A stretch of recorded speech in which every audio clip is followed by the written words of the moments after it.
Hello, and welcome everyone to a new video on your channel, Mr. Tech Tips. Before watching the video, don't forget to subscribe to our channel and don't forget also to like this video. In today's video, I will show you how to make TikTok account private. To do this, you just need to go and open your TikTok account, and after that, enter to your profile. And after entering to your profile, you just need to click on the three lines on the top right of the screen.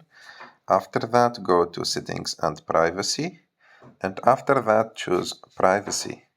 And the first option in Privacy is Private Account. You just need to activate it. And as you can see, before changing your account from public to private, your account must be personal because business accounts couldn't be private. Only personal accounts can be private.